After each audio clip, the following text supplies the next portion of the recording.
And everyone is in now. Okay, great. Thank you. Okay, good evening. I am calling this public meeting to order at 6 p.m. In accordance with the Massachusetts Wetlands Protection Act, MGLC 131, Section 40, and the Boston Wetlands Ordinance, Boston City Code Ordinances, Chapter 7-1.4. The Boston Conservation Commission will hold a virtual public hearing on December 10th, 2025, to review the following projects to determine what conditions, if any, the commission will impose in order to protect the interests of the public and private water supply, groundwater, prevention of pollution, flood control, prevention of storm damage, protection of fisheries and land containing shellfish, and protection of wildlife habitat. This evening's hearings will be followed by our regular meeting, and in accordance with Chapter 107 of the Acts of 2022, we are conducting this meeting online to ensure public access to the deliberations of the Conservation Commission. The public may access this call through telephone and video conferencing. Additionally, the meeting is being recorded. If you do not wish to be recorded, please turn off your video. Members of the public may have an opportunity to ask questions and provide public comment on applications and discussions. To do so, please raise your hand or type in the chat in the application via the Zoom meeting platform. If you're calling in and cannot use the platform, you can raise your hand by pressing *9 and *6 to unmute yourself, or send your questions to staff via email at cc@boston.gov. For the record, I am Michael Parker, Chair of the Commission. Could staff please identify themselves? Elena Itamari with the Environment Department.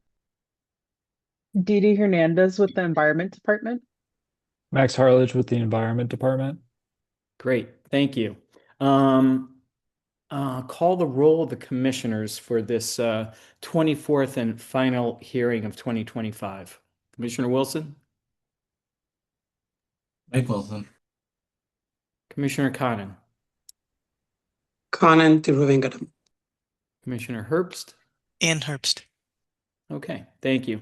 So, first item on the agenda this evening is notice of intent for DEP file number 006-2088 and Boston file number 2025-044 from Childs Engineering on behalf of Poseidon Enterprises for the proposed replacement of deteriorated sections of an existing fender system along a pier face, as well as repairs to structural timber piles and timber pile caps at 88 Sleeper Street in South Boston, also known as the Barking Crab. The resource area is land under ocean. This was continued from the October 22nd, 2025 hearing. At that hearing in October, we had a full hearing, and the only thing holding this back was a lack of a DEP file number, which is rectified. Elena, is there anything else we need to know about this? Yes, so of course we can see if there are any public comments, but other than that, just to refresh everyone's memory, DMF did not have any resource area concerns for this work, and at the October 22nd hearing, Commissioner Herbst had asked that silt curtains around the project site be required as part of special condition, and staff had recommended a special condition that the debris that is currently sitting on the ocean floor beneath the pier be removed during construction. Okay, thank you. Who's here on behalf of the proponent? I'm here on behalf of Poseidon Enterprises. I'm with Childs Engineering. My name is Matt Soul. Okay. Okay, Matt. So I don't think we need to go through a presentation here. So that special condition regarding the removal of the debris on the ocean floor is fine? Yep, that's not a problem. Okay. Elena, do we get any hands from the public? I do not see any hands, and we haven't gotten anything in our inbox in the last few months. Oh, excuse me. There we is go. a question in the chat. Okay, so the question is, will access to the Barking Crab docks remain unimpeded? I assume that means during construction. Matt? Access to the docks for the boaters will likely be restricted a little bit, but this project's planning to be done in the off season, so that it hopefully won't impact the floats too much. We're gonna have to bring a barge in. We haven't worked out exactly the logistics of that, but efforts will be made to minimize the impacts. But it is likely that some of the slips will have to be shut down a little temporarily in the off season. Okay, thank you. Elena, do you see anything else? I do not see anything else. No. Okay, so with that, I would entertain a motion to close the hearing and issue an order of conditions with a special condition that the debris on the ocean floor beneath the pier be removed. And that the silk curtain be used. And that the silt curtain be used. Okay. So moved. Thank you. Second. Do we have a second? Thank you.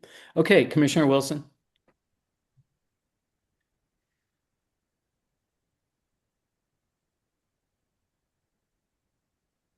All right. Aye. Great. Thank you. Commissioner Conan, Aye. Commissioner Herbst, Aye. and I vote aye. That carries 4-0. Okay, thank you. Next item on the agenda, notice of intent for DEP file number 006-2086 and Boston file number 2025-042 from Boston Civil on behalf of 25 Boardman Street LLC for the proposed 4-unit multifamily residential building with a driveway, parking, landscaped areas, stormwater management, and associated utilities at 25 Boardman Street in East Boston. Resource areas, land subject to coastal storm flowage. Who's here on behalf of the proponent? Hi, Liam Cullinan here from Boston Civil. Okay. Floor is all yours. All right. So yeah, this is 25 Borden Street in East Boston. The owner, I'm on here on behalf of 25 Boardman LLC, the architect Studio Can. Again, we're the civil engineer, Boston Civil, and late landscape architect, we had Verdant Landscape Architecture. Quick little run through on the agenda we have here. We have a few slides on the existing conditions, the proposed conditions, stormwater management, compensatory flood storage, the landscaping and climate resiliency, and then last slide for questions. We have a few photos. So on the left, you can see the front of the existing single-family building.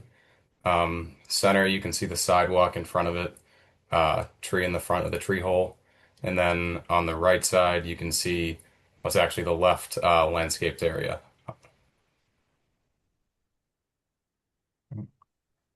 Left photo is the existing driveway / parking area, concrete strips. Center photo, you can see the existing shed on the right side and then a portion of the backyard. And then on the right, you can see a good view of the existing condition of the backyard.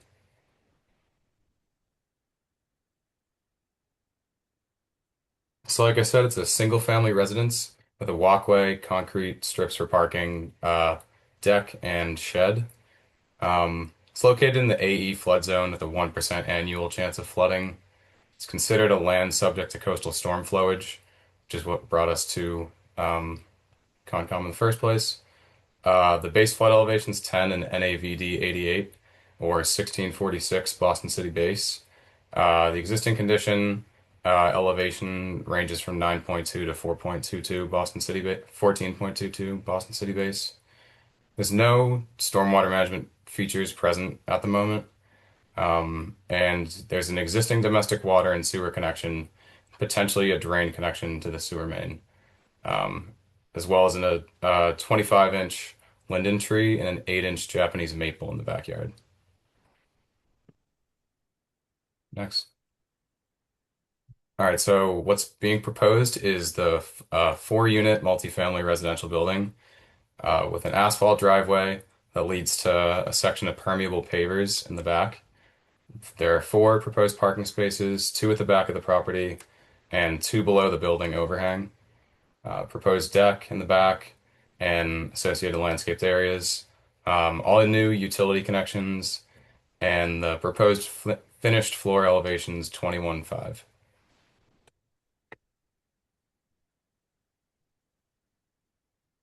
So our stormwater management feature that we have proposed on site is 29 by 45-foot area of permeable pavers with a reservoir course and a 6-inch perforated pipe, which are all sized to meet the BWSC requirement. The compensatory flood storage provided here increases from 20,996 cubic feet to 22,051 cubic feet. Next. The landscaping and other climate considerations on this project. The 25-inch linden tree and 8-inch Japanese maple will be removed. They'll be replaced by a black tupelo, which is estimated to have a 30-foot spread of at full maturity. And that's going to be in the back left corner of the lot. Other plantings are 3 inkberry shrubs, 3 blue stem perennials, and sedge. And a climate consideration is the previous pavers will be an opal color for its high SRI value.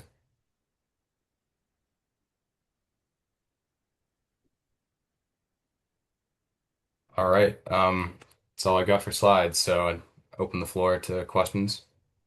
Okay. Okay, Liam, thank you. So a couple quick questions from me.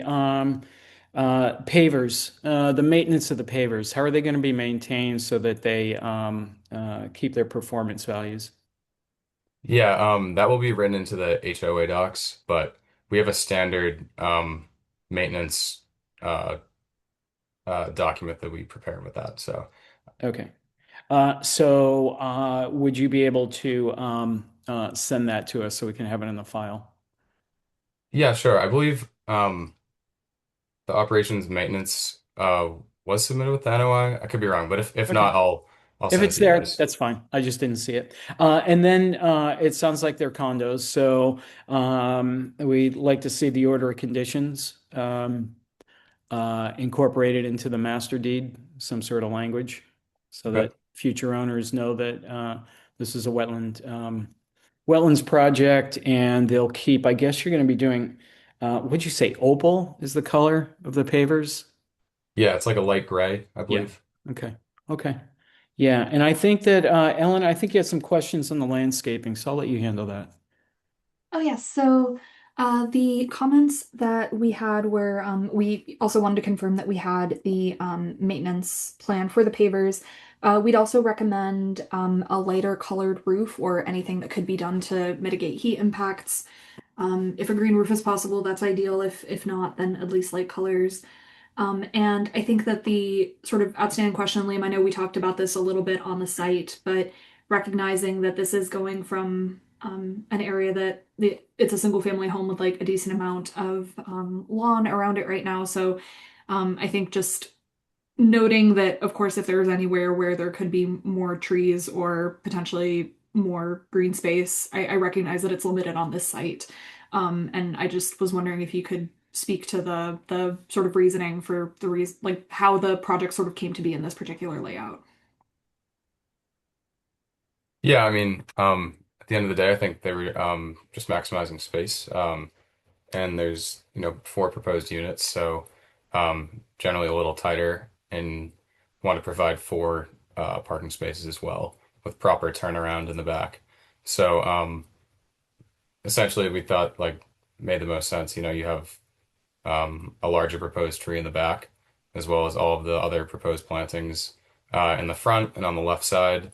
So I think they're like at the end of the day, it was just making the most of the space that was there. And do you happen to know what the minimum parking ratio is for Eastie?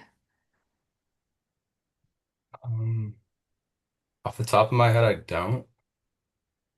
I'm sorry. I can get back to you on that. No worries. I can, while the commissioners ask their questions, I can also check on that. Yeah, I think it might have been changed to 1 to 1, but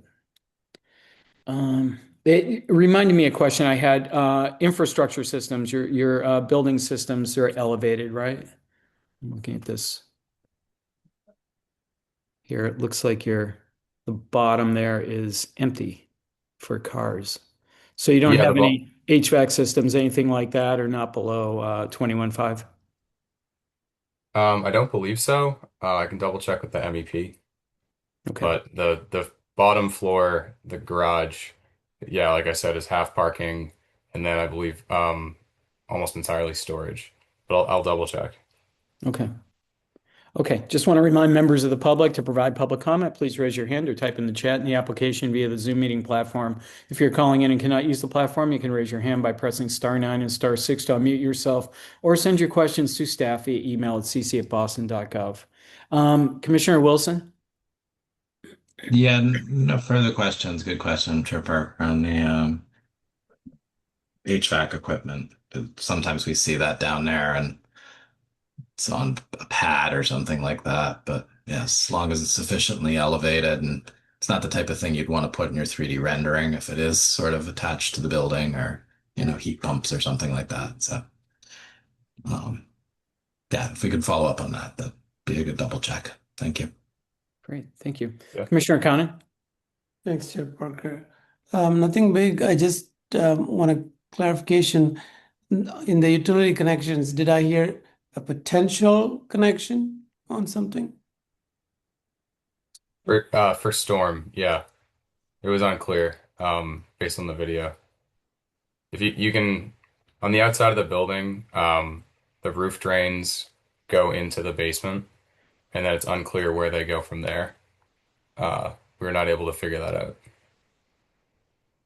But at the moment, there's no stormwater recharge on site or anything. So they're likely either going to some, I'm not sure actually, if I'm being honest. Can we figure that out? It's kind of not really until construction starts, just because you're gonna have to, I mean, I think you might have to dig up the whole foundation to figure that out. Elena, do you have any insight into how that can be figured out? Apologies, I was deep in parking ratios and missed the question. It was roof drainage. Yeah, we were just talking about how I mentioned that it's unclear if there's a storm drain connection to the sewer existing, because right now we have uh, roof drains coming down from the top of the building, going like into the foundation, and then it's unclear where those go. So Got it. Good So, evening, Commission. It's Kevin Quetti, also from Boston Civil. I was actually the one that was on site doing the video inspection.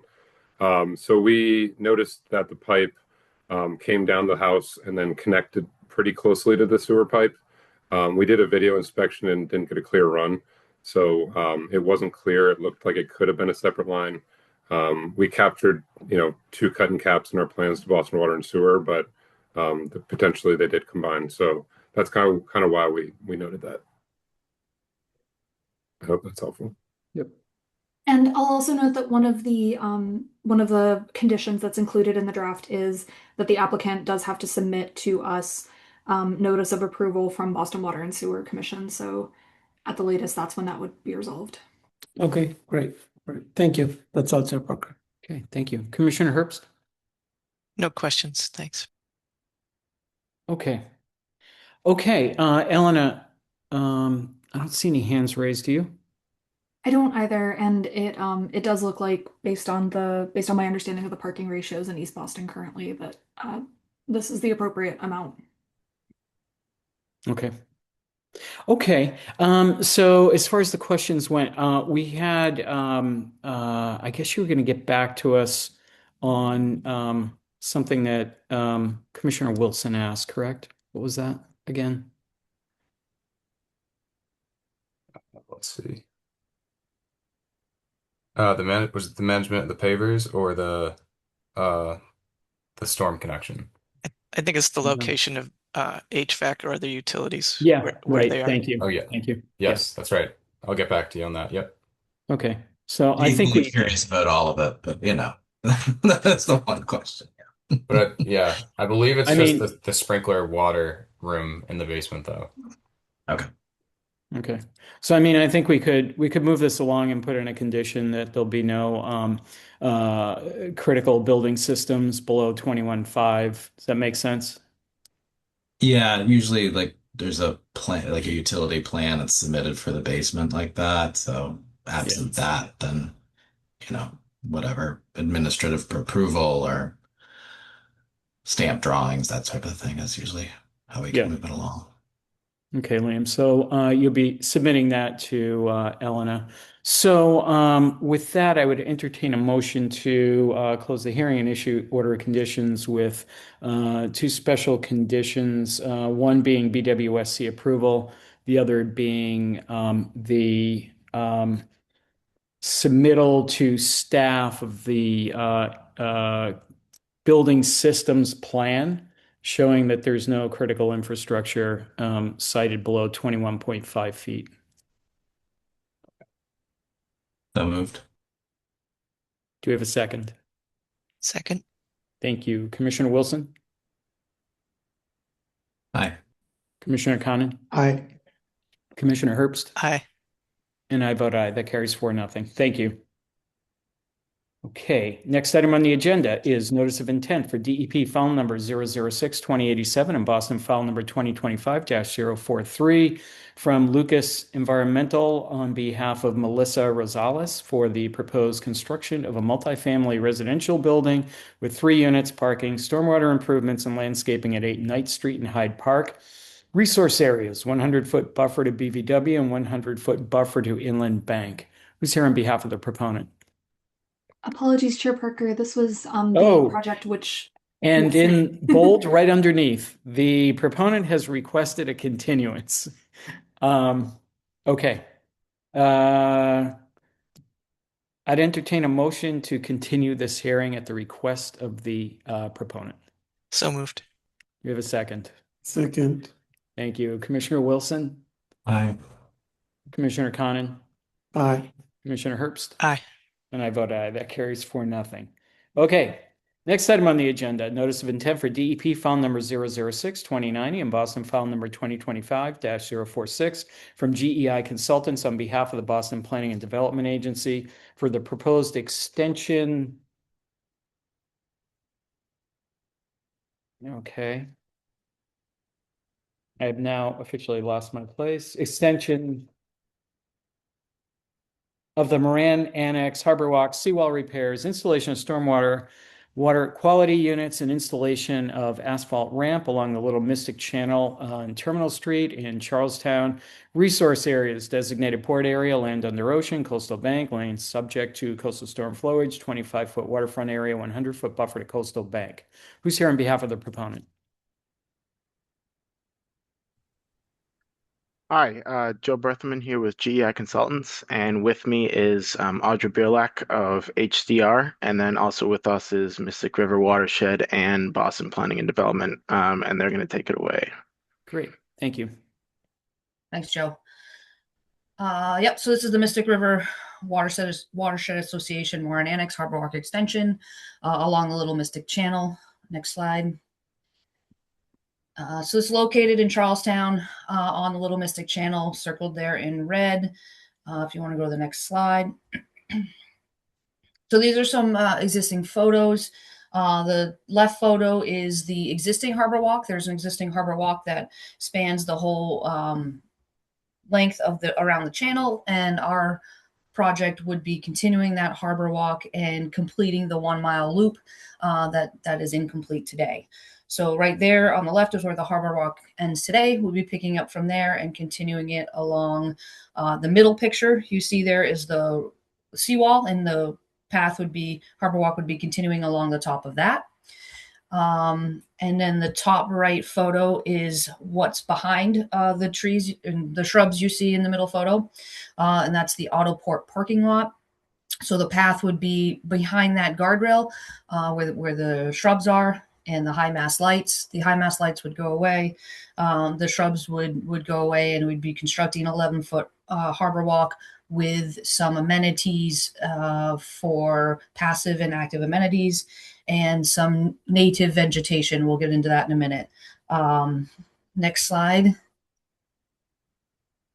The left picture is from Terminal Street, looking towards Chelsea Street and the Tobin Bridge there.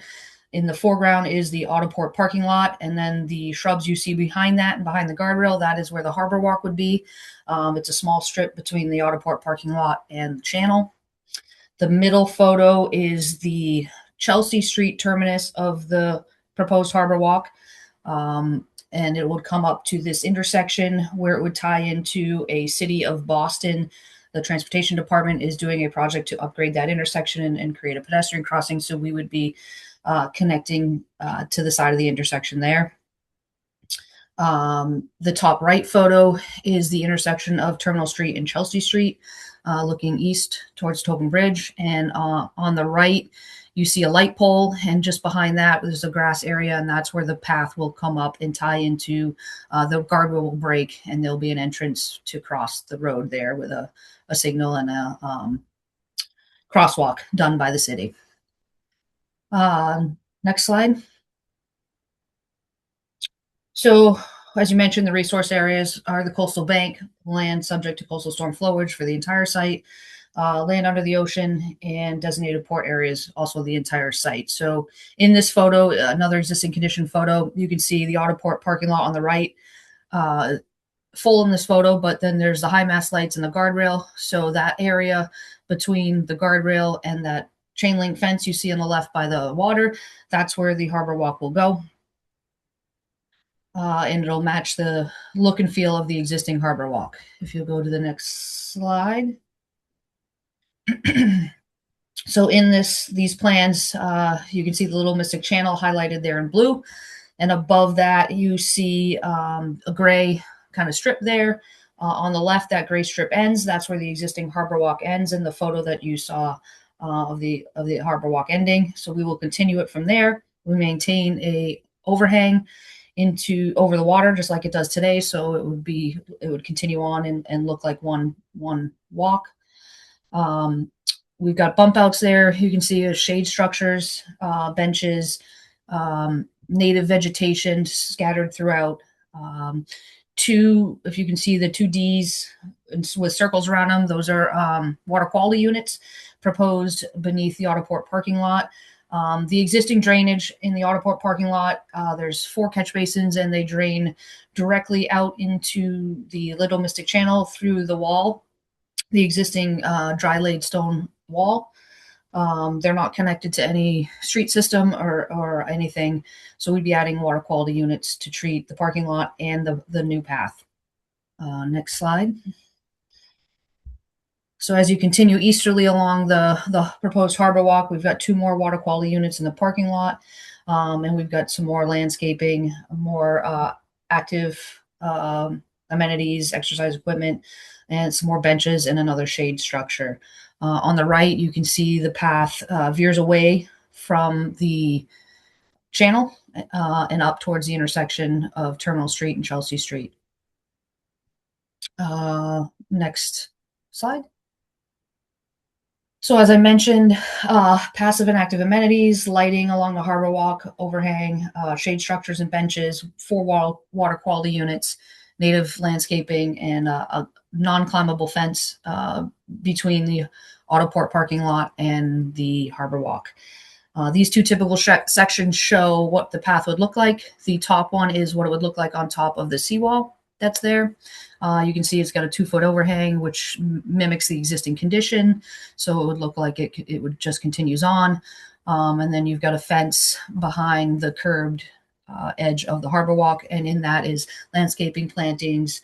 That's where your amenities will be.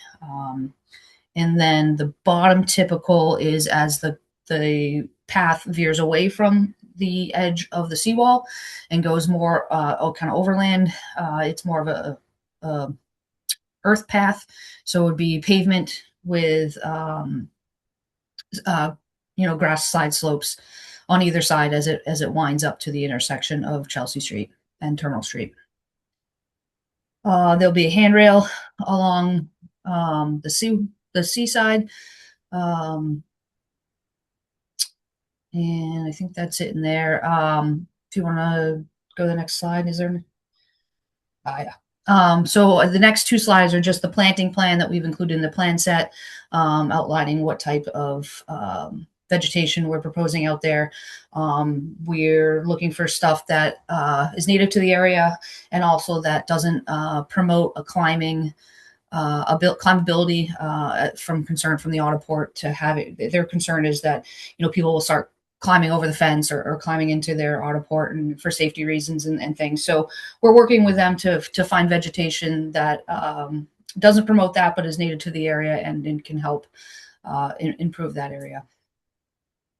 Those are the last 2 slides, I believe. Yep, you can see it continues on, and that's where it ties into the Chelsea Street intersection. Any questions? Yes. Great. Thank you. Looks great. So a couple quick questions here. One is you said at one point a non-climbable fence. I'm assuming not barbed wire, like what is there now? Okay. Good. No. No, I don't. I have a detail somewhere, but no, it's more like they have some existing kind of, I wouldn't call them wrought iron fences, but they're similar to what they have out there in some of their other properties nearby. It's not chain link. It's got vertical slats, Right. but more of like a black kind of iron colored. Yeah. Understood. I can provide photos if you would like.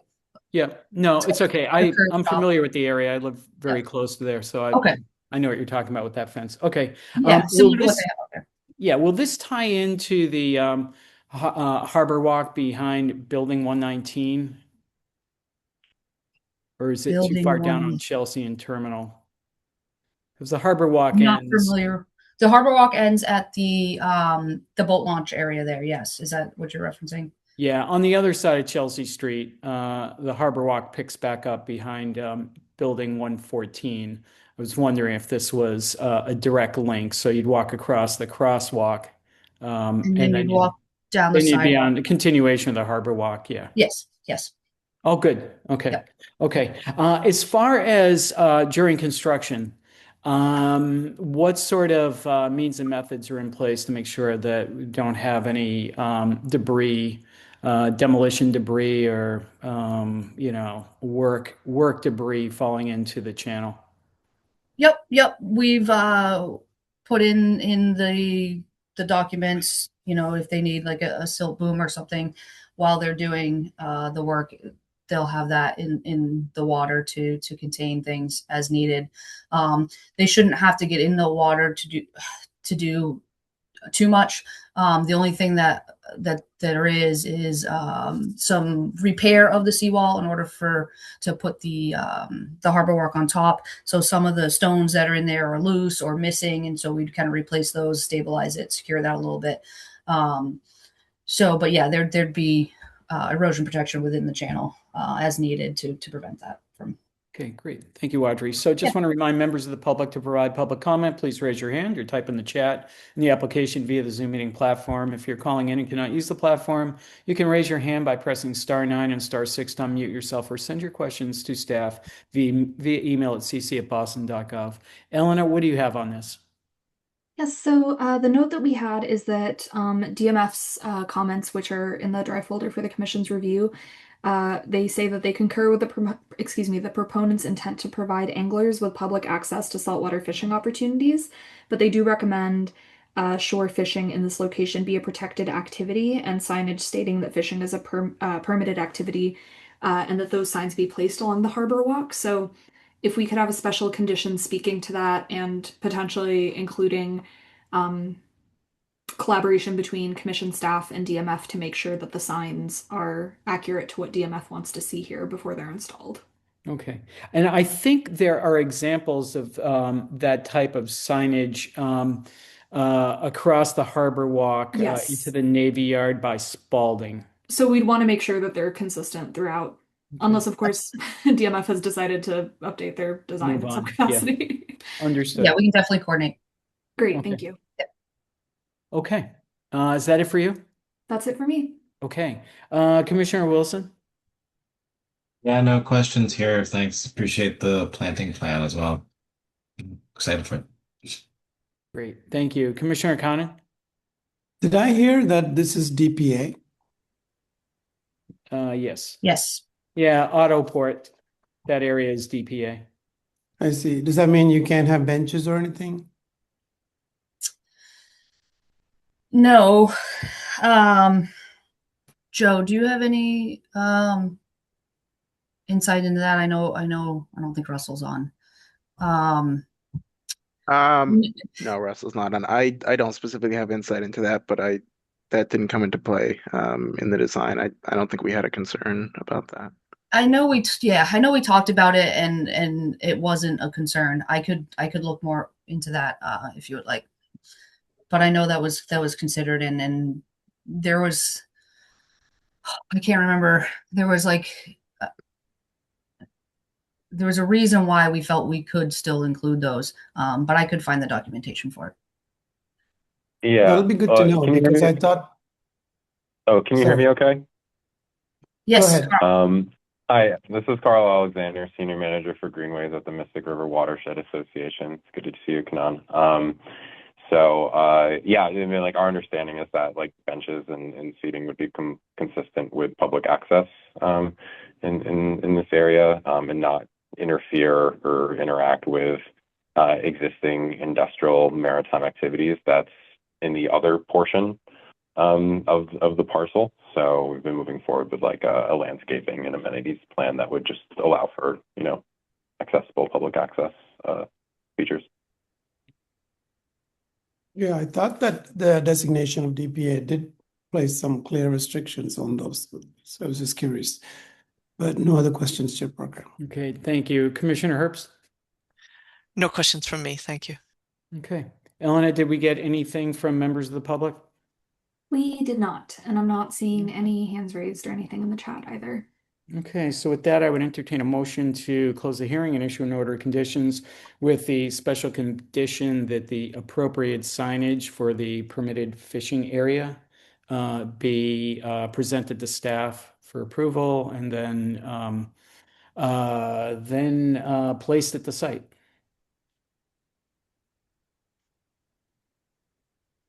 So moved. Thank you. Thank you. Commissioner Wilson? Aye. Commissioner Conan? Aye. Commissioner Herbst? Aye. And I vote aye. That carries 4-0. Okay, thank you. Thank you.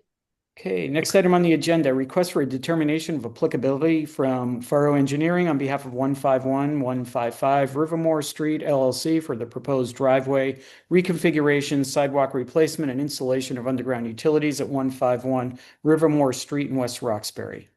Who's here on behalf of the proponent? Good evening, everyone. Can everyone hear me? Yes. Okay. My name is Luke Showalter. I'm an engineer with Furrow Engineering. I'm here on behalf of 151 and 155 Rivermore Street LLC. I'll start by giving a quick overview of the project. Elena, if we go to slide 1 or slide 2. So the existing parcel is located on Rivermore Street in West Roxbury. It's about 4 acres. It's located in an industrial zone and is abutted on either side by commercial properties.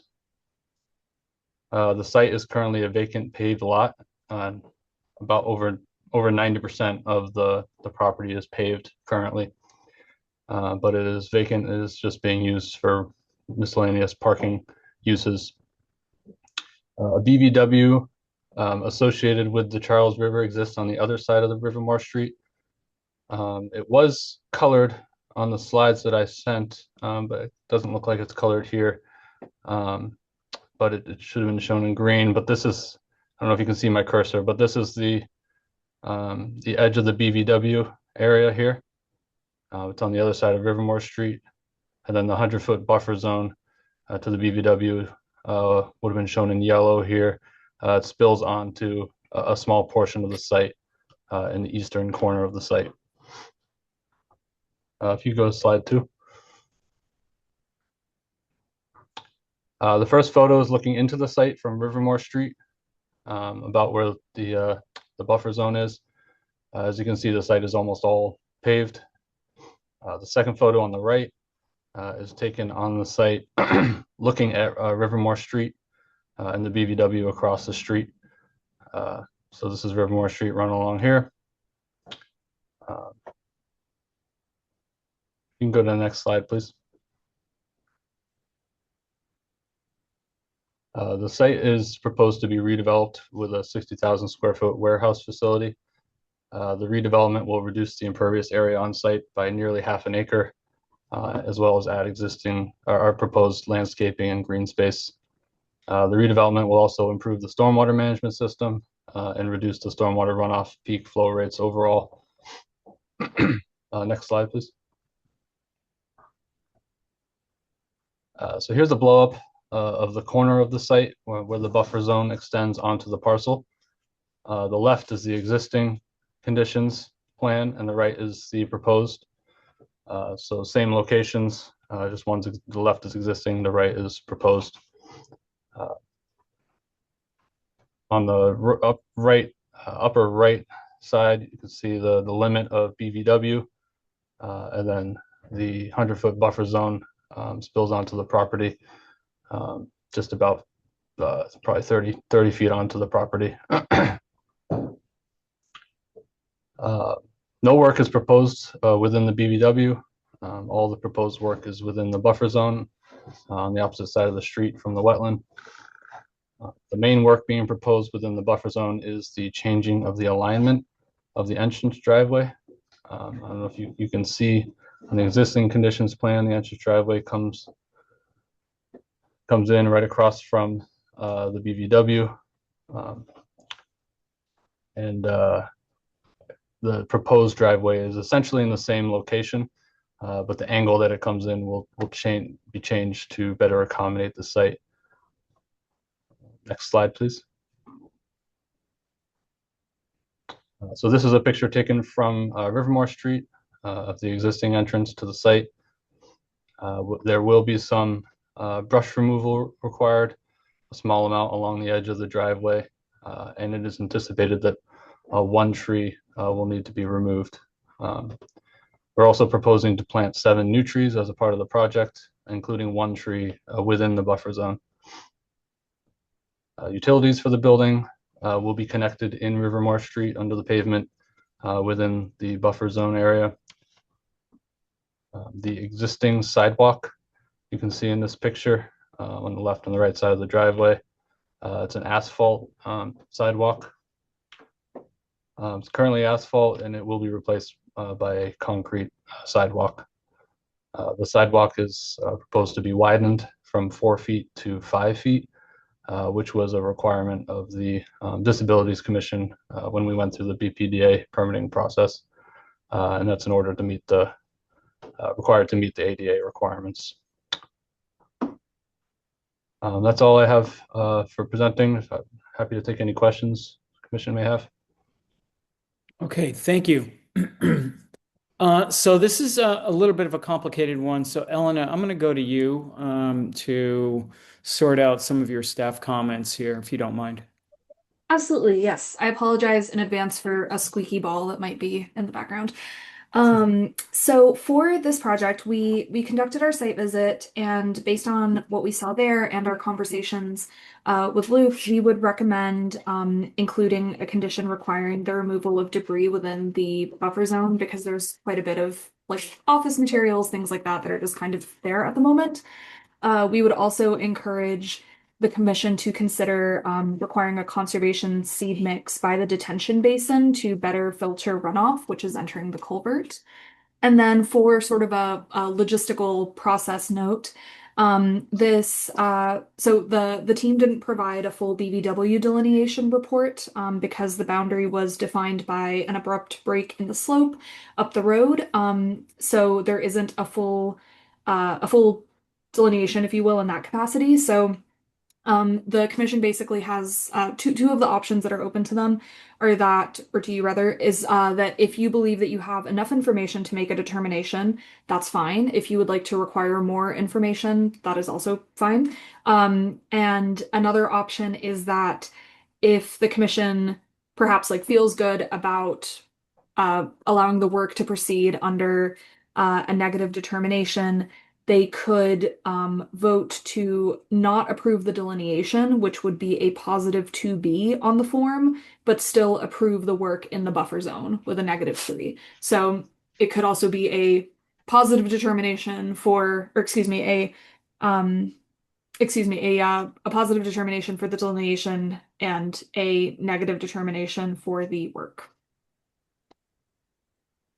Okay. Thank you. So I think we'll shake it up a little bit and go to Commissioner Herbst because of her vast experience as a conservation agent in another municipality in the Commonwealth, and to help us sort this out. You're on mute. Sorry. I'm inclined to go with the staff recommendation to approve the project, but issue a positive determination on the wetlands determination. I don't think this should be I would not encourage the commission to consider these kind of cases in the future. In other words, a BVW delineation should always be done, and the paperwork should be provided to us. But I do think I'm going to accept that the staff was out there and that they think it's obvious and that it's across the street. If it were not winter, I think I would still ask for them to do the paperwork properly. But given time of year and given the fact that I don't actually think there will be impact, the result of this would be that we don't approve their delineation, so it's not formal. We wouldn't be held by it if it comes up in the future, but that the project can go forward. So under those conditions, that's the direction I would go. Okay, so that's a staff recommendation, the alternative, not to approve the delineation, the positive 2A, but 2B, I'm sorry, but issue a -3. Correct. Okay, thank you. Okay, Commissioner Wilson?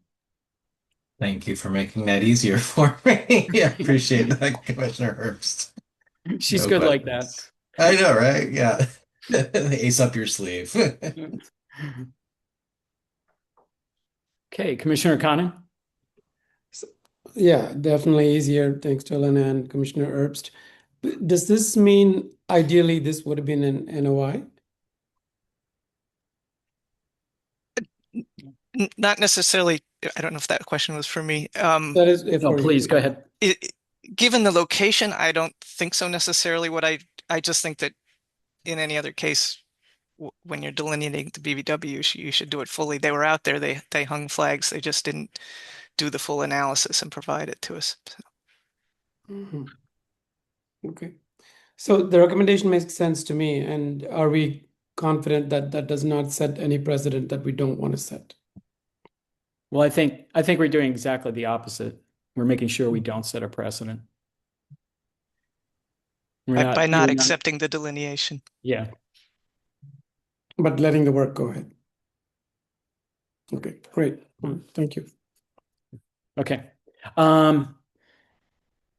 Just want to remind members of the public to provide public comment. Please raise your hand or type in the chat in the application via the Zoom meeting platform. If you're calling in and cannot use the platform, you can raise your hand by pressing *9 and *6 to unmute yourself or send your questions to staff via email at cc@boston.gov. While we wait a minute here, Elena, was there anything else in here as far as conditions that you were looking at? Yes, so Removal of debris and then the conservation seed mix, right? Anything else? yes, those were the two conditions. Okay. Okay, I don't see any hands. Do you see anything, Eleanor? I do not see any hands. And apologies, Chair Parker, I realize I should also specify that we would recommend those conditions in addition to standard erosion and sediment control conditions, which the commission usually includes. Okay, so with that, I would entertain a motion to issue a -3 determination with standard erosion control conditions, also conditions regarding the removal of debris at the project site. And I think you said, is there anything in the resource area as well, outside the buffer zone? No, so it would be strictly within the buffer zone. Okay, so removal of debris within the buffer zone and utilizing a conservation seed mix. And then, sorry, actually, I'm realizing that this is the first time that I'm here for the commission doing a positive and negative. Does the commission usually do that in the same vote, or? Because it would be yes, I'm sorry. No, a positive 2B and then a negative 3. Let me go back. Okay. So entertain a motion to issue a positive determination 2B for the I guess for the BVW and then issue a -3 determination with the standard erosion controls and the two special conditions. Would someone like to make that motion? So moved. Thank you. Do we have a second? Second. Okay, Commissioner Wilson. Aye. Commissioner Conan. Aye. Commissioner Herbst. Aye. And I vote aye. That carries 4-0. Okay, thank you. Thank you all for your time. Sure. Next item on the agenda is a request for a determination of applicability from AECom on behalf of the City of Boston Public Works Department for the proposed removal of the Northern Avenue Bridge over Fort Point Channel in South Boston. Who's here on behalf of the proponent? Good evening, Commissioners. My name is Tom Keogh. I'm a senior wetland scientist with AECom. I'm joined tonight by Joe Allwarden, a structural engineer with AECom, and I believe Ben's son and Joe Fleury from the Boston Public Works Department are also in attendance this evening. We could go to the next slide, please. So the project here before you tonight is the removal of the superstructure of the Northern Avenue Bridge. It's a rather unique project in that while it is occurring over a resource area, there is no element of this project that is going to build upon, excavate, fill, or otherwise alter a resource area. All work is occurring above the water. There'll be no impacts to bank, land subject to coastal storm flowage, or land under the ocean, or land containing shellfish. As you can see here, the bridge is located in Fort Point Channel, immediately adjacent to the Moakley Bridge. The bridge has been in this position since December of 2014, when the bridge was, for lack of a better term, basically condemned. It was no longer in suitable condition to use even for pedestrian access. And if you want to scroll down one more slide, please. So we did another inspection in August of 2024, and we compared that to our previous inspections of 2017 and 2022, as we're marking the deterioration of the bridge and trying to judge the danger of collapse of the structure. Next photo, please. We do have within this PowerPoint a series of just photos showing the bridge. As we can see here in the open position, as I said, it's been that way for well over a decade. No maintenance has truly been done on the bridge in quite some time. Next photo, please. Here's the approach span as well. This portion will be removed, and the abutment of bridge pier, rather above the water line, will be repaired in place. As I said, no activity will be occurring below the water line. Next slide, please. And so here we have just an idea of the structural damage that has been done to this bridge over the years through the deterioration. This is a load-bearing pedestal at Pier 1. And as you can see, there's a definite loss of stability here due to corrosion. Next slide, please. Bearing pedestal, that's once again, obviously all of that is supposed to be at a 90-degree angle, parallel to the surface that it's sitting on, and quite obviously it is not. Next one, please. And the same, you can see here, there are gaps, severe losses, and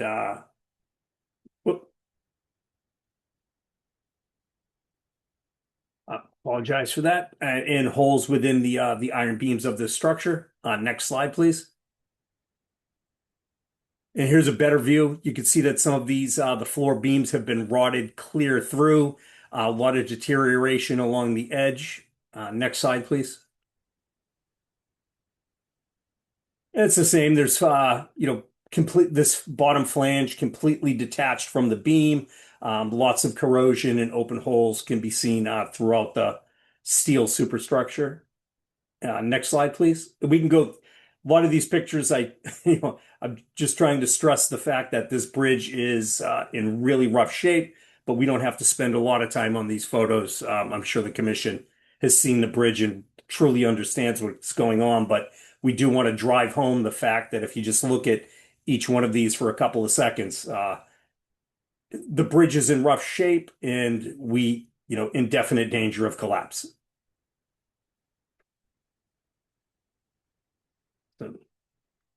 And so here is the bridge in the survey plan of the bridge in its open configuration that we see today. And next slide, please. And this is how we intend to perform the work. There is a navigable channel on the Barking Crab side of Four Point Channel. And the barges will not be located in that, so everything will be going on the opposite side of the bridge. You can see our barge and crane locations here. For the center span, the barges will set up. We have a lead abatement plan that was approved originally when we went through this process with a notice of intent to remove and rebuild a new bridge in this area that the commission approved probably about 4 or 5 years now. So it's the same procedure as that with the lead abatement plan. We're working with DEP to get the lead abatement plan approved again. We have a meeting with Steve Lippman tomorrow to discuss that. But the short version is that the bridge is going to be completely wrapped, cut into small sections, loaded onto a barge, and then transferred over to Dry Dock 4, just to make sure that there are no lead paint issues with lead paint chips falling into the water during the cutting and removal and transport. If you saw those photos, I don't know how much paint is still on this bridge, but just in case. So that is how the center spans will be removed, cut into smaller sections. Like I said, loaded on the barges and transported off-site. Next slide, please. For the approaches, we'll be able to slide a barge directly under the approach and then cut it and just drop the pieces onto the barge. That will facilitate the removal and minimize movements of the barge. And the same thing at this point, it'll be transported over to Dry Dock 4. All work repairing the stone masonry piers will be done above the water, and that will all be done from barges as well. So there'll be, we don't need coffer dams, platforms, trestle systems, or anything like that. In order to accomplish this work, it will all be done by barge. And I believe that's it. Next slide. And just a photo of Dry Dock 4. It is the U-shaped dock in the center of the photo, and it is a quick ride from Four Point Channel. Okay. Next slide, please. Oh, And there you go. So we'd be happy. The team and myself would be happy to answer any questions that you have. okay. Thank you, Tom. Wow, what a come down from the NOI that we saw 5 or 6 years ago. Unfortunate. Okay, so as far as barge protocols for spills and things like that, you have a spill prevention plan that you'd be submitting to staff? Yes, it'll be up to the contractor to prepare that, but we will submit that prior to any work beginning. Okay. Then as far as the lead abatement, it does look like any lead that was on the bridge maybe already is deposited into the water, but how do you, with just netting, how do you prevent any lead spoils from getting into the water? Well, the bridge will be completely encased in that per section, so that when it's moved, if anything floats off or flakes off, it will get caught up in basically the wrapping that's going to go around it. So the entire bridge will be encased. It won't just be put over the top or some netting underneath. The bridge will be wrapped. What is it wrapped in?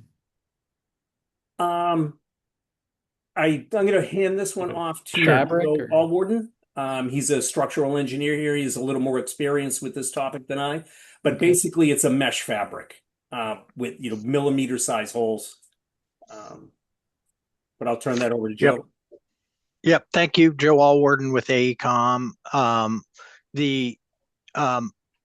What Tom said is correct. The idea will be there'll be some kind of shielding placed, probably a netting of varying fineness, for lack of a better word.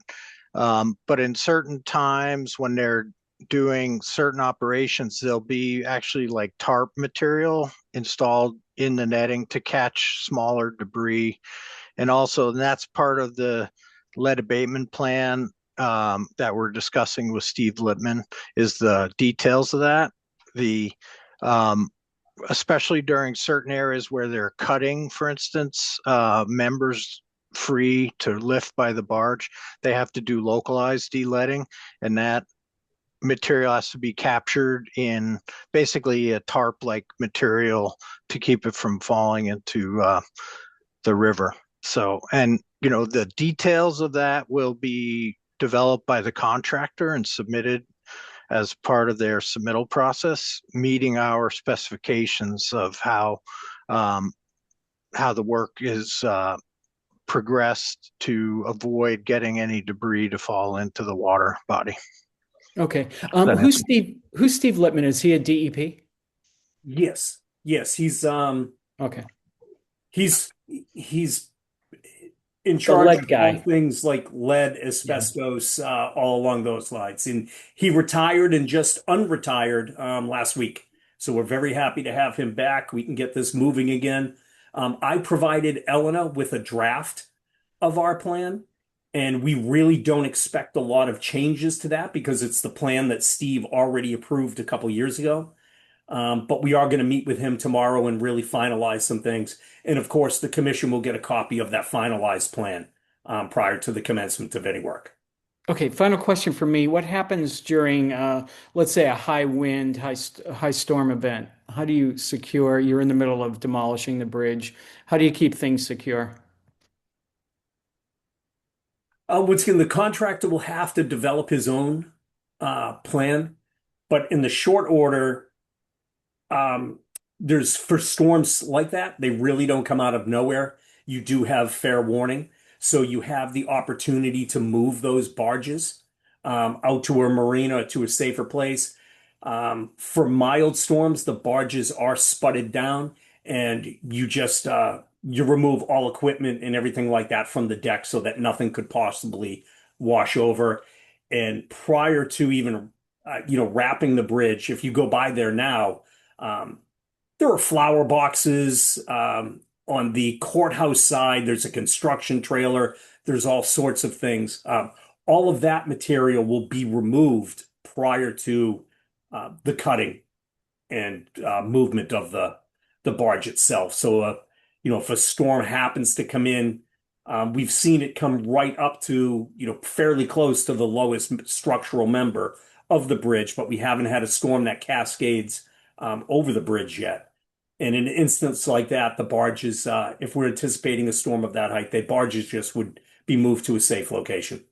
Okay, understood. But after moving the barges, I'm a little concerned about the bridge being in a compromised position and a storm coming in. How secure is the bridge itself from having like a catastrophic failure? We cannot tell, but that's the whole impetus behind this project. I mean, Fair enough. We very well could be one blizzard away from fishing that thing off the bottom of the channel. Okay, understood. Okay, Elena, why don't I turn over to you so you can give us your thought process on this? Yes, we did not have any particular comments, but just wanted to reiterate what Tom has already shared about this, that in conversations on which type of filing we recommended, we thought that given, lack of impacts to any resource areas directly or lack of, I should say, permanent impacts, especially the only impacts that are anticipated are from the barge footings. This is why we decided to go with an RDA, but I'm happy to hear the commission's thoughts on that. Okay, thank you. So before we do that, I just want to remind members of the public to provide public comment. Please raise your hand to type in the chat in the application via the Zoom meeting platform. If you're calling in and cannot use the platform, you can raise your hand by pressing *9 and *6 to unmute yourself, or send your questions to staff via email at cc@boston.gov. So I think I'll follow the same protocol and go to our expert here. Go to Commissioner Herbst first to help us sort out this the procedural aspect of this. Okay, I think you're overstating my what I have to offer. Not at all. Not at all. I guess I was accepting that it could be an RDA. I do have questions. When are you expecting to do this? Once we have all authorizations in hand, and as the commission well knows, anytime you do a project like this, there are multiple regulatory agencies overlooking it. So we've submitted a permit application with the Army Corps for Section 10 and Section 408.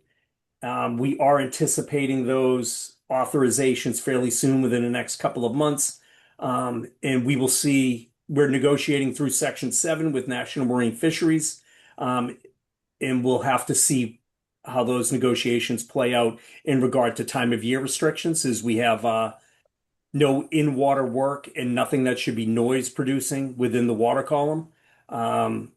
We are looking to get going as soon as possible. I think Joe could probably give a little insight as to the schedule for the project overall.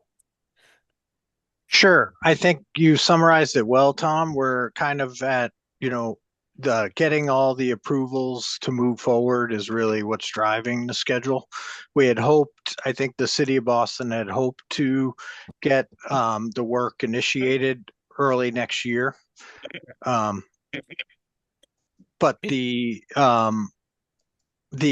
other aspect that we're working with the Army Corps on is also the Mass Historic Commission approvals, and they're in that process of consultation with Mass Historic. So all that will drive the schedule, but we were hoping to get the work started in 2026, but that's uncertain right now based on the schedule. So. Okay, so even though you were hoping for early, you're not even certain it'll be in 2026. Well, I guess we were hoping for early 2026, I guess, okay. Commissioner, but so. Part of why I'm asking is it strikes me with all the photos that things are falling into the water all the time now. So it seems to me there's some, urgency. That's a reason too. And this is just I guess, a bit of a naive question, but I'm trying to picture how the bridge is wrapped in material to keep things from falling, and yet you're sawing it apart. How does that work? Yeah, I think that maybe wrapping is too strong of a word. It'll be shielding below and then as needed up the sides, but it won't necessarily be 360-degree wrapping. It's probably easier to picture for those end spans, those two approach spans that Tom showed us slide, where the barge would go underneath, and really we break the whole thing free and float that whole truss out. So that, those could be wrapped completely. On the main swing span where they'll be wrapped underneath, and then as they disengage section, they'd be lifting those onto barges, which would also be designed to protect, to avoid having material falling off of the barges as they're transported over to the dry dock. So not sure if I answered the question, but in general, it's wrapped. But I think, specific situations, the contractor will have to submit plans for how they plan to prevent material from breaking loose. Right. And that, of course, is really, for us, I think, the key issue. So certainly I would want some kind of language that says we need to sign off on that, because that's really what the point of this is for us.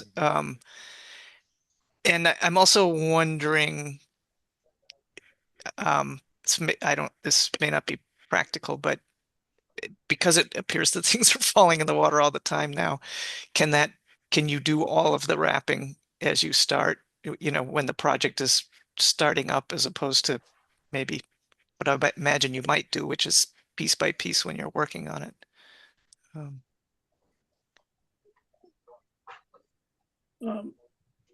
I think that was for you, Joe. Yep. I think I'm just taking notes. I think, I suppose we could try to put a condition like that in the specifications. The only reason I'm hesitating is, the means and methods of the contractor. We don't want to also hinder, how they would operate in a situation like this. But I'm trying to think of a downside to doing that. If they, got those in place. We just need to make sure they're kind of not in their way, if they come for their work as they move forward. So, Yeah, I understand. I wasn't sure if I guess maybe we can craft some language and it's part of the approval that that's at least an interest of the commission is stopping things from dropping. I think that's it for me. Okay. Yeah, and I think that what we'd include is the special condition that we see the wrapping plan, right? And would we want staff approval? Did we want to see it again? It sounds like they're going to be not limited, but they're going to be constrained in what they can give us. But Well, I think staff approval. It's not just providing it. Yeah. Understood. Okay. Okay, Commissioner Wilson. Yeah, no, again, appreciate Commissioner Herbst going first.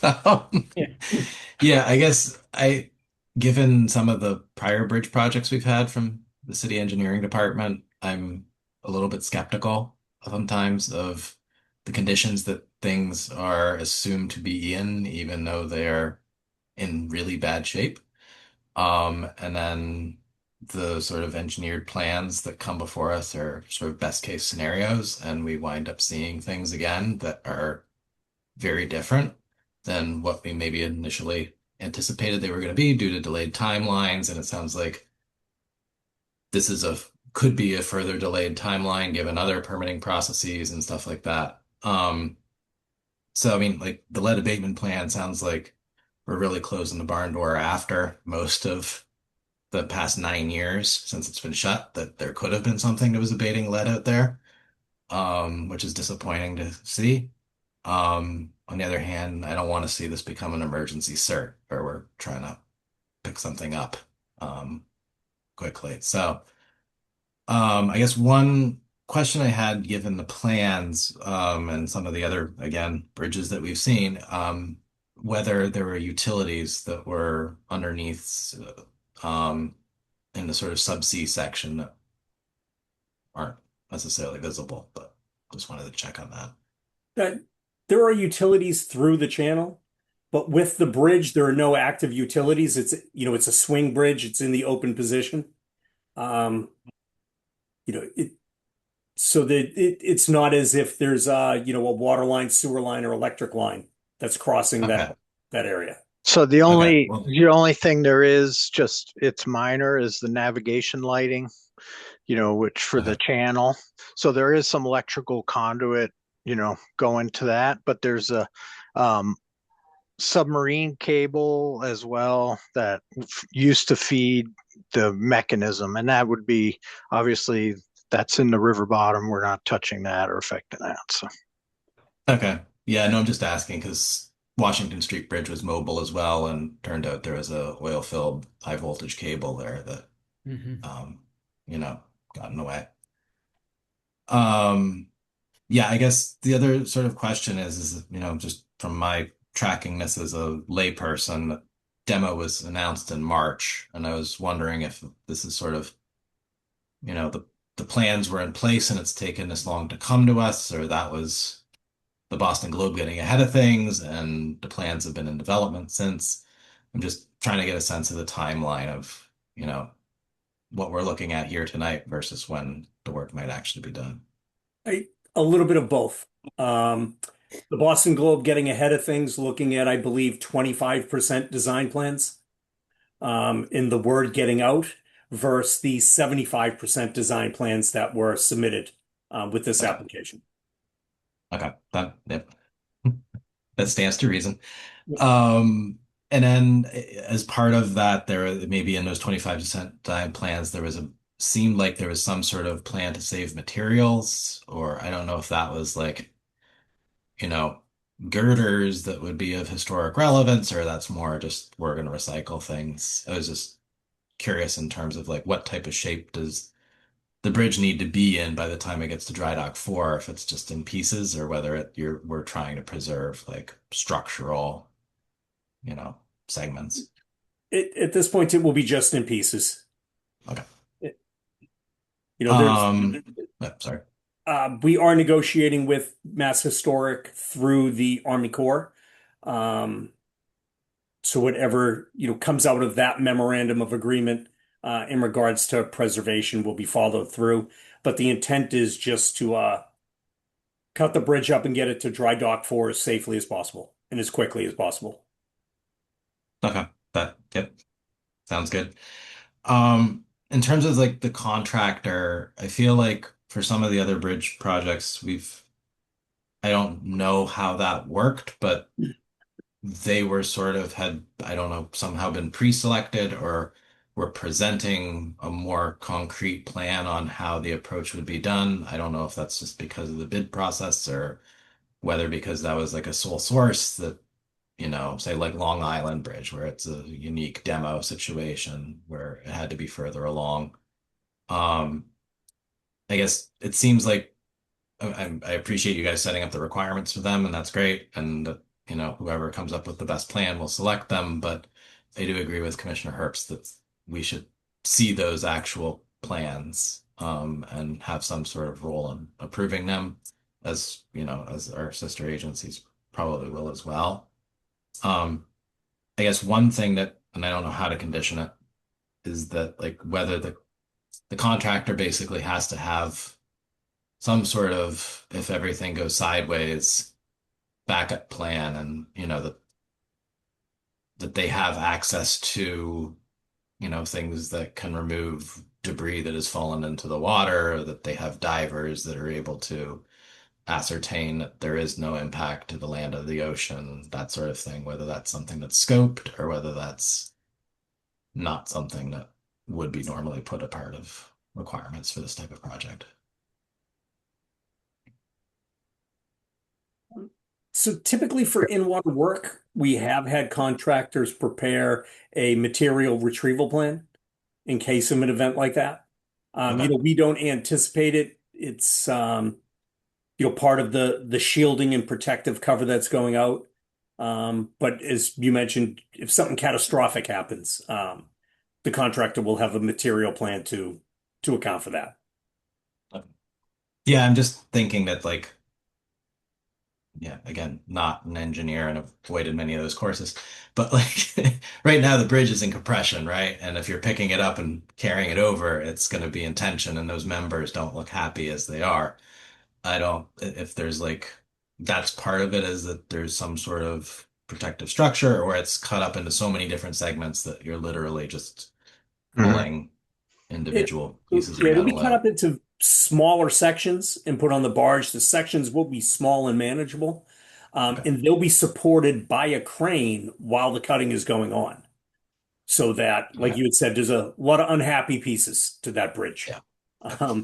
So if something were to give way, the piece is already supported by the crane. Okay. Because the last, Yep. And right? I can add to that a little, Tom, too. I think that, I guess two things. The contractor is required by the documents to show their means and methods and how they plan to keep the bridge stable in all the various stages. So even in our plans that were submitted, we have for the truss spans on the approach. So your intuition is correct. When we pick that bridge up somewhere in the middle, now those members that were in compression are in tension. So we've added some conceptual bracing to that. So they may have to add bracing to the structure, struts, etc., to make sure it's stable before they lift it. And they do have to submit that to us for review with their engineered and stamped calculations for those kind of things as part of the contract. The other thing I'll say, just circling back a little, is on the other submittals for their lead abatement planning, that DEP will require that to be submitted to them as well. So you mentioned other agencies, they're going to need to see it also. That'll be a stipulation, I'm sure, from DEP as well. Okay. Last question. Sorry, I'm just trying to. I see how this is an RDA given unique circumstances, and I'm trying to make sure that we go through at the like NOI level or whatever. Is just whether we had heard anything from folks who are adjacent to the bridge. The Four Point Channel Association's typically fairly involved in these types of things, and whether I mean, I'm sure they've been consulted given the decade it's been, but just, whether we had heard anything from them at this point in the process. I believe there has been communication with them ever since the first tear down and rebuild process through all of that. Oddly enough, we sent out, I forget what the exact total was, close to 800 abutter notifications for this project. And I don't know if Elena received any responses, but not one person reached out to me asking for a copy of the RDA. So I'm not. Confirming that it was almost 800 and also confirming that we did not receive any comments. All right. No, appreciate that. Thank you. All right. Yeah, well done and over it. Yeah. There must be a lot of happy people that the bridge is going to be taken care of. And I don't think that Tom oversold the condition of the bridge at all. No. Yeah, in dire shape. Okay, Conan. Well, this appears to be a delicate and tricky situation no matter what. So, over the past decade or so, is it safe to say that whatever piece of the bridge we don't see now is now on the seabed? It's tough to say where those little pieces would have flaked off and went to, but we do know that gravity would have put them in a downward position. Whether they were windborne and they landed, over by the courthouse or, by the Coast Guard building or something like that, we really can't tell. But it's safe to say a lot of things have flaked off and have fallen in the channel by this point in time. Mhm. Yeah, it's interesting because on the commission, when there's a project happening, we think about what this project is going to have an impact on the resource area. But when there's no project happening, when something like this bridge sits there, there's impact all the time. And I just wonder how the jurisdiction of the commission allows for inaction or negligence to have negative impact on resource areas. As for the project itself, we've talked about this a lot. I'm just curious. You don't have to take a long time to respond. How do you lift the bridge and then get that bottom layer underneath so that you can sort of encapsulate it? Is that part of what the contractor is going to figure out how to do and share with us what the plan is? Yes, yeah, and they'll be getting the bottom protective layer in prior to cutting and lifting. I see. From that point, because it's well above the water line now, so the contractor will be getting that done. I think pretty much as a first step, so prior to cutting or anything along those lines, they'll have to come in and get the protective shielding in. Mm-hmm. Is there a different project that was done this way that we can look at to see how that was carried out? Because I share Commissioner Wilson's concerns here that things could go sideways if it is as delicate as it looks. Then what? And how this was done earlier somewhere by the same contractor or someone else could help boost some of the confidence. I'm not sure. I've been involved in numerous bridge projects throughout the state. The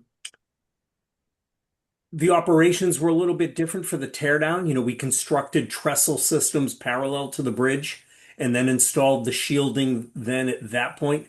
But in the projects that I have been involved with, the teardowns, sorry, you caught me off guard, so I'm thinking out loud, Commissioner, but I do not recall anything going catastrophically wrong with the demolition. As you start building things, there's always changes, but the demolition is always the easiest, most straightforward part, I would think. So I haven't had any projects, whether it's been, I've replaced a couple of bridges on 495, going over the Merrimack River, that were probably twice the length of this bridge here. Joe and I did the Craddock Bridge in Medford with the demo. There were no issues there. It was smaller, but I think with the demo, it's easier to control than trying to construct. So I think some of the things that went sideways with the bridges that Commissioner Wilson is talking about came, through the contractor having to construct a temporary bridge adjacent to the existing bridge, and then a trestle system adjacent to that in order to remove the bridge itself. And we don't have those issues for this one. Okay, thanks. I appreciate the response. That's all, Chair Parker. Okay, thank you. Commissioner Herbst, you're all set? Yeah, maybe Commissioner Wilson should have gone first on this one. I guess I just, with an RDA we are signing off. So if the special condition is we need to see and approve, I mean, I think it's still okay for staff, but something that I guess that's the best we can do.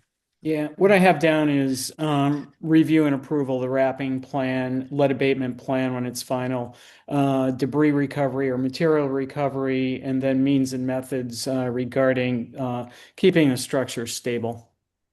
And Mr. Chairman, we talked about it in the very early going, the spill containment Yep. plan as well. Okay. And I mean, I think that, anything that you're going to be sending to DEP should also be copied to the commission. Of course. Staff. Yes. Okay. Okay, Elena, I don't see any hands up. I don't see any hands either, and we haven't gotten anything in the inbox. Okay.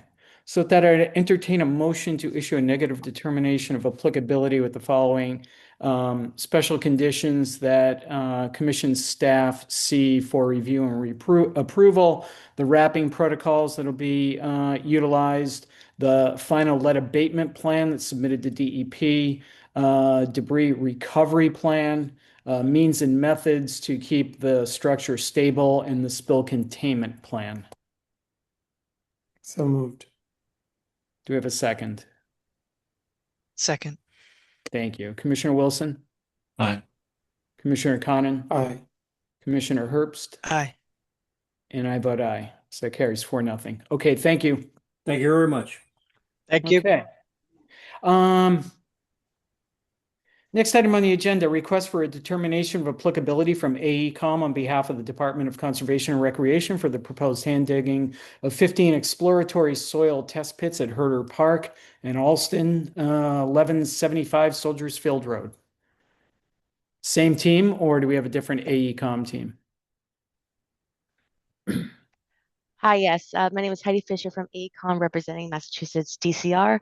Also on the call this evening is Cass Kraus, also from DCR. Great. Okay, floor is yours. Okay, great. Hi, good evening. Thank you for your time this evening. So the project in question is the Herder Park Soil Test Pits project. This is going to be located adjacent to the Christian A. Herder Park, located within the Charles River Reservation. And that's in the Alston, Brighton neighborhood of Boston, located adjacent to the Charles River. We just have a representative picture there to kind of give a screenshot of one of the representative locations of the soil test pits. Go ahead and go to the next slide, please. So the project is going to be encapsulating 15 soil test pits with locations throughout the reservation. These are going to consist of 1x1 test pits that will be maximum depth of 24 inches or 36 inches, depending on the location of the pits. And these will be done by a third party using a spade or a shovel. These will be dug by hand. And the idea is to dig the soil test pits in order to collect representative soil samples in order to do analysis off-site. The work will be completed same day with the intention to backfill. We can go ahead and go to the next slide.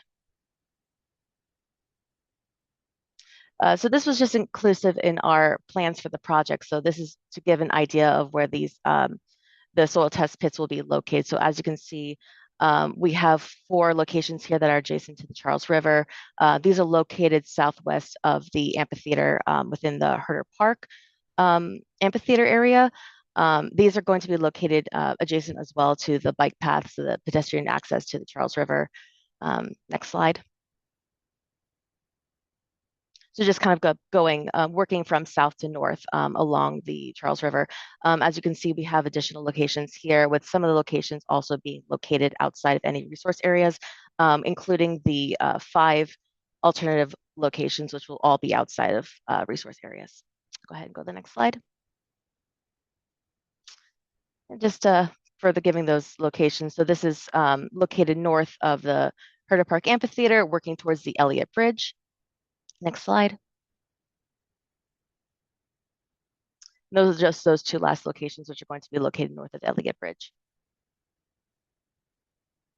And I should also say, as a way of working back, the purpose of the project is in order to collect a soil analysis of Herder Park, in order for Mass DCR to collect information. These are for exploratory purposes, in order to get an idea of the plant species that will be planted in future. This is a part of the strategic plan for the head of the Charles River Basin, overall strategic plan for this area, in order to improve the park going forward into the future.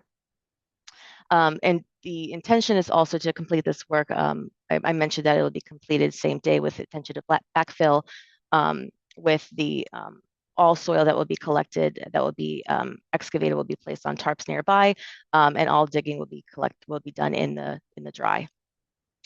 Next slide.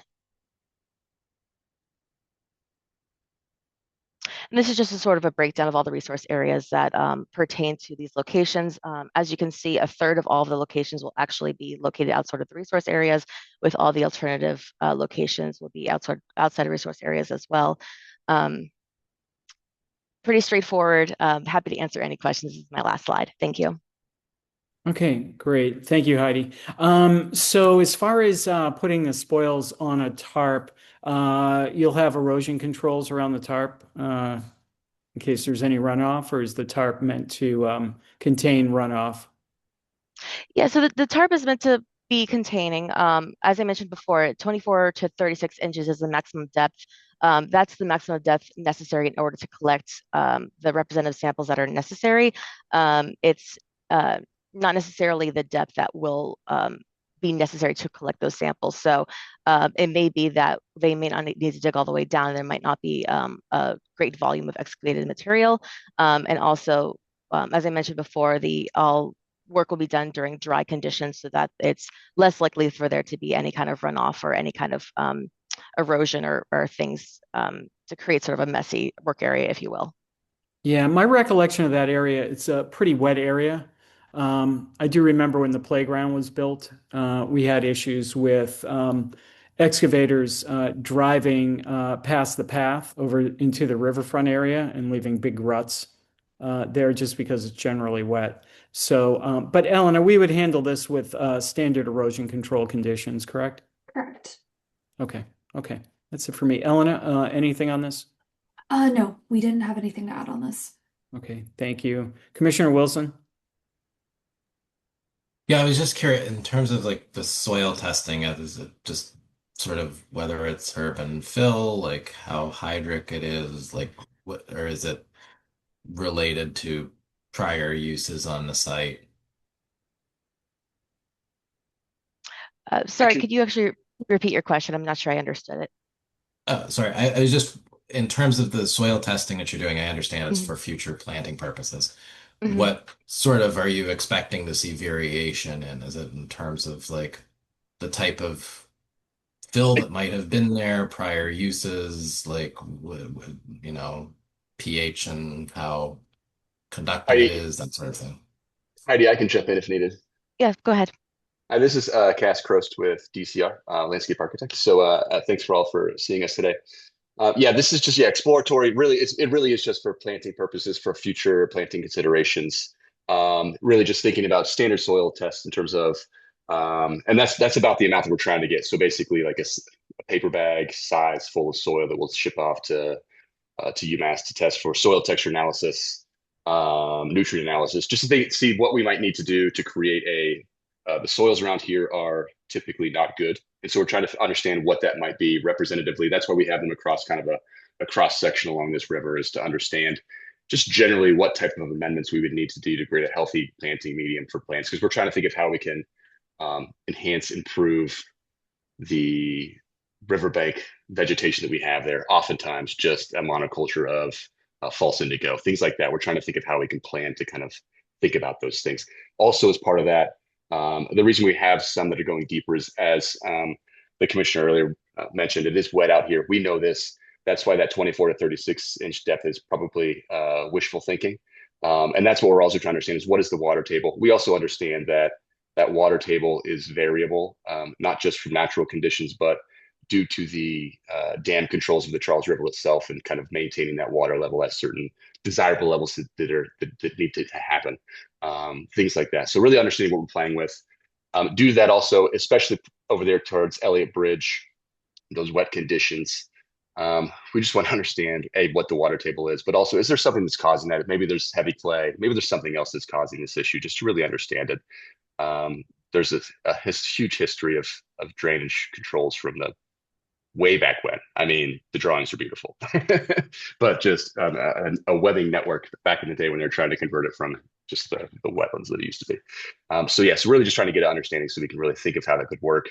And what we're trying to do, just as a heads up to the commission too, what we're thinking of is, we're currently, as part of this project, also investigating what our ability to perform some of those vegetation improvements might be under the existing NOI and the existing permit that we have under the Charles River Vegetation Management Plan. So that's something you may see us back again for some type of improvements, but maybe not. We're trying to figure that out. So just a heads up. I always appreciate your time. Appreciate it, guys.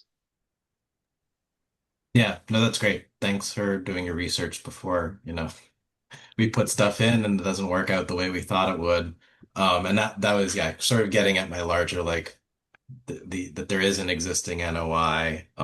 Most people wouldn't ask us to go just test the topsoil type of thing, but you're doing the right thing by doing that. And a heads up in terms of methodology, just so you guys are aware when we're out there. We're going hand dug just to really minimize impacts from any machinery, but also the methodology. I don't know if Heidi mentioned it. It is embedded in there, but we did do also some archaeological research as well. All those things to understand what that is, and so we will have an archaeologist on site. We will have our staff on site to observe that, and that's why the methodology is kind of going in 6-inch lifts, putting it on those tarps, and we will replace those as we have removed them to put them back, so that we are just kind of walking away as minimally as possible. That's great. Thank you. Thank you. Thank you. Commissioner Conan? Thanks, Chair Parker. But that makes sense, testing before planning the vegetation. It'd be interesting to know, just as a data point, as we look at the land by the river, how fertile the soil is, how healthy it is. Does it have a lot of organic matter, or does it somehow have a lot of city landfill, as Commissioner Wilson was suggesting, or does it have lead? This is not a requirement, but I'd just be curious to know what you find out. I have no questions, except one. There was a mention of a 1-by-1 pit. Is that a 1 foot by 1 foot? Is that what it means? That's correct. All of them. Yeah. And so the 24, and that's just like a worst case scenario, 24 inch. The 24, Heidi, I'll jump in. The 24 inch is more meant for planting. We're concerned about kind of thinking how we can add vegetation and planting material. So thinking about that 24 inch depth for a planting medium, whereas the 36 inch is thinking more, as I mentioned, a little more in that lawn space over by Elliott Bridge, called East Lawn. Just that's one where we're trying to think of more like, what is the depth to water table there? Because that has just historically, it's kind of wet. It's causing a lot of issues. It also just reduces the ability of people in the city and users to utilize that space. It's just a muddy, kind of messy pit, and also not great vegetation there. It creates invasives. Are you trying to get an assessment of the water table level there? Yes. I see. Okay. We imagine it might be extremely shallow. Yeah. Thanks. That's all. Appreciate it. Okay, thank you. Commissioner Herbst? No questions. Yeah. Okay, great. Elena, anybody from the public raise their hand? Anything in the chat? No, nothing in the chat, nothing, no hands raised. Okay, so with that, I would entertain a motion to close the hearing and issue a negative determination of applicability with standard erosion controls. So moved. Give Second. a second. Please. Sorry. Great, thank you. Commissioner Wilson? Aye. Commissioner Conan?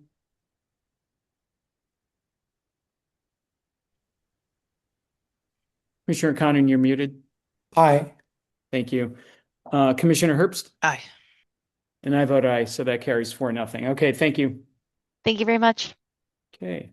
Next item on the agenda, request for an amendment to the original order of conditions for DEP file number 006-2059 from TRC Environmental on behalf of the Massachusetts Port Authority for the proposed placement of temporary construction trailers at Logan International Airport, 1 Harborside Drive in East Boston. Resource area is land subject to coastal storm flowage.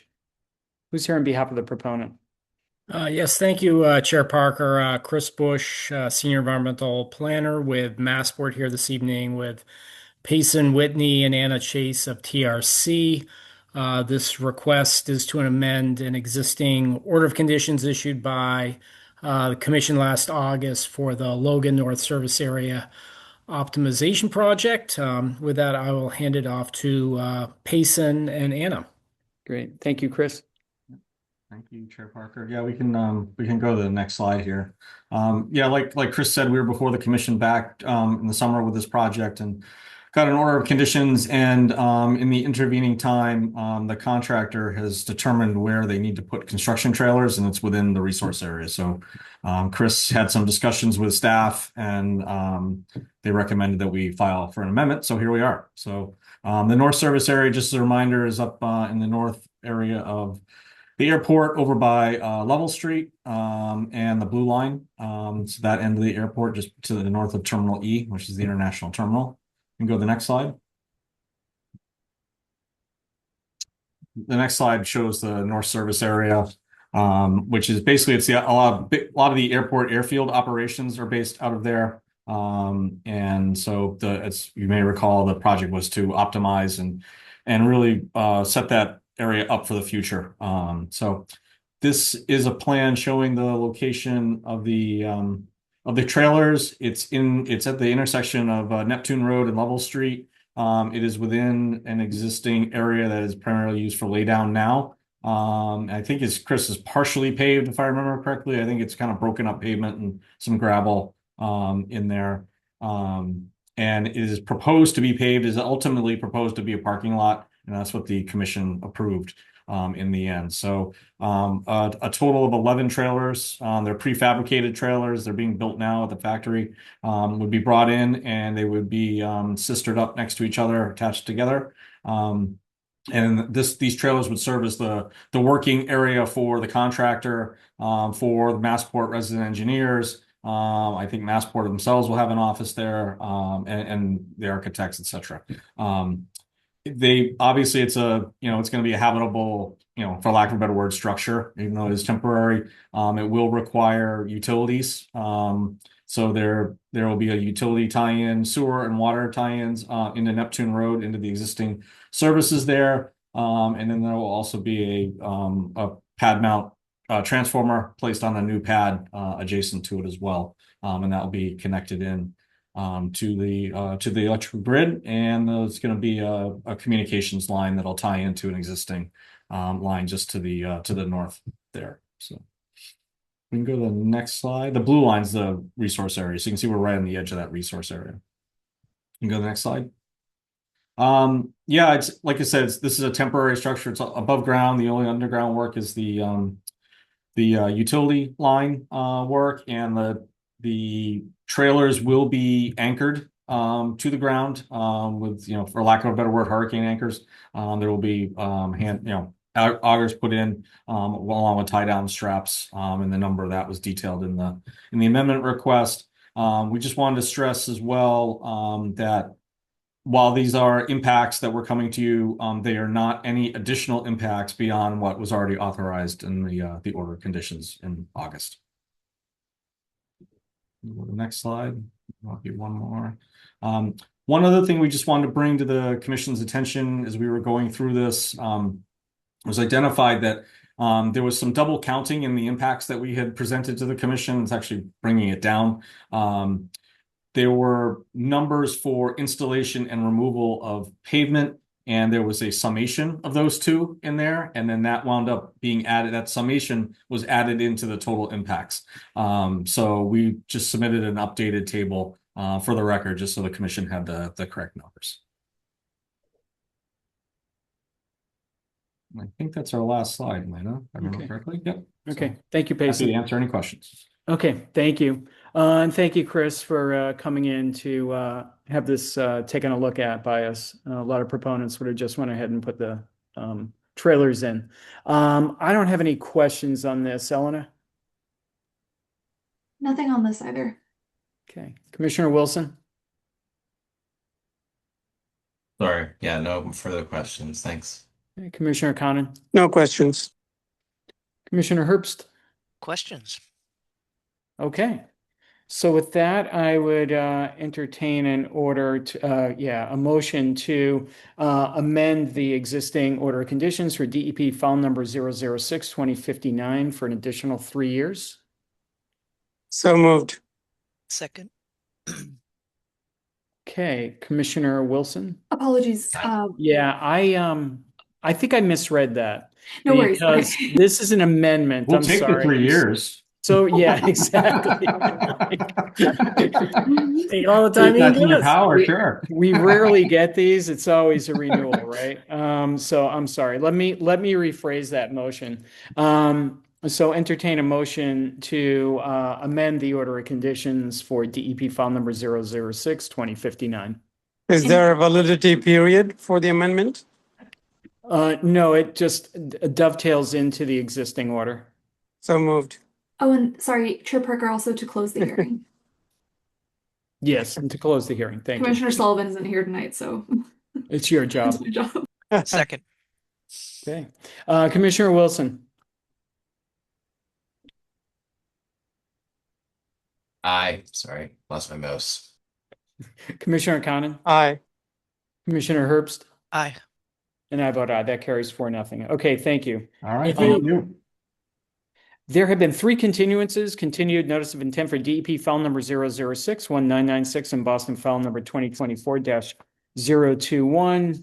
Notice of intent for DEP file number 006-2042 and Boston file number 2025-014. Also continue as request for an amendment to the original order of conditions for DEP file number 006-1979 and Boston file number 2024-003. We'll now begin our regular meeting.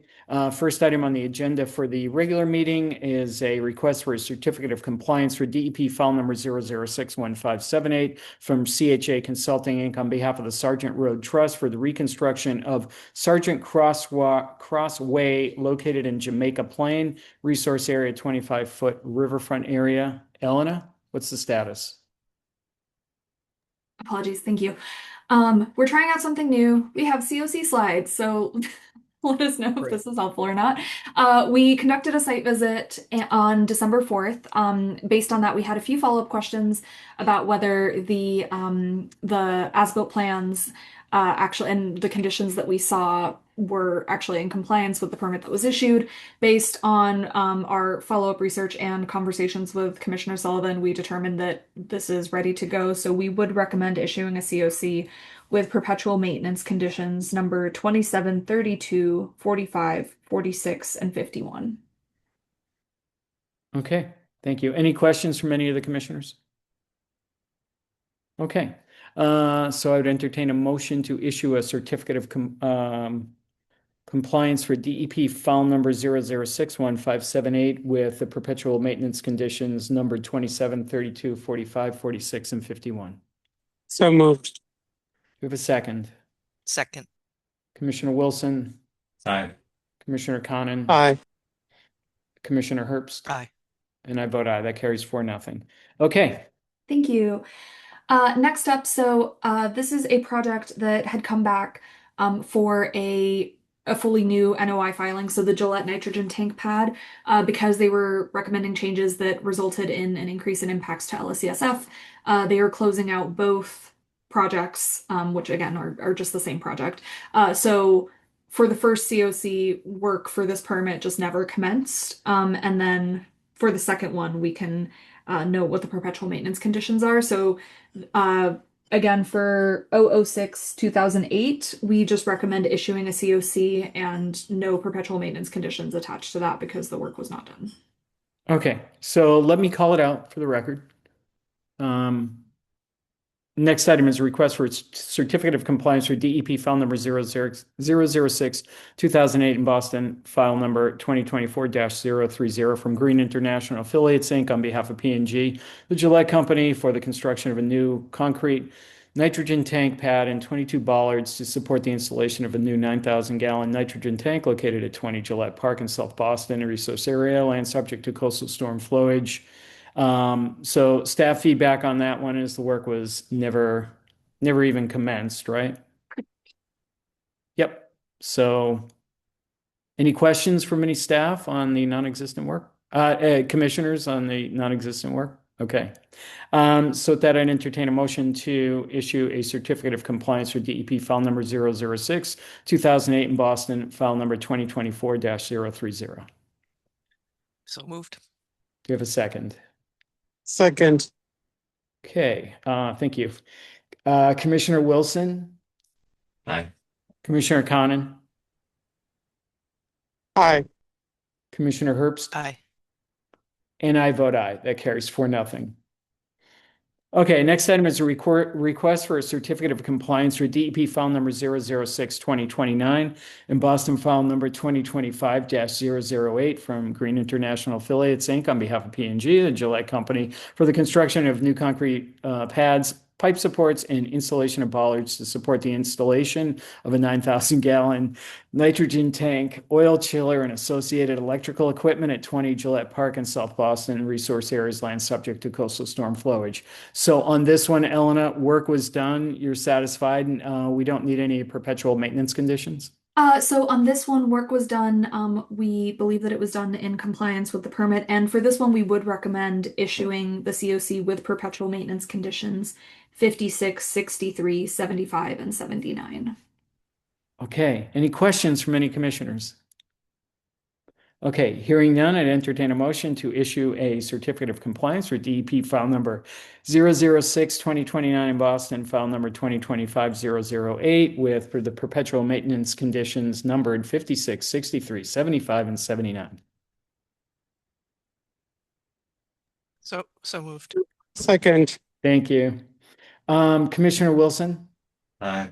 Commissioner Conan? Aye. Commissioner Herbst? Aye. And I vote aye. That carries 4-0. Okay. Commissioner Conan, you switched to a different microphone, and I keep on chuckling because I'm afraid that it sounds like a bot or something. It's so official. It's different than what you usually sound like. Are you really there? I'm on my phone. Maybe it's my AI version. Exactly. That's what it sounds like. So if you have any questions, just ask Commissioner Conan, and he or she will give you the answer. Okay, next item on the agenda, administrative updates.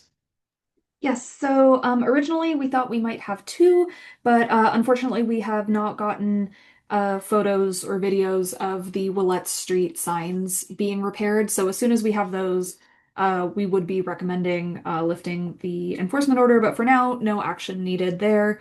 The second administrative update is that we are requesting ratification of an emergency certification, which we issued for the repair of a failed head wall along the eastern edge of Reservation Road in Hyde Park.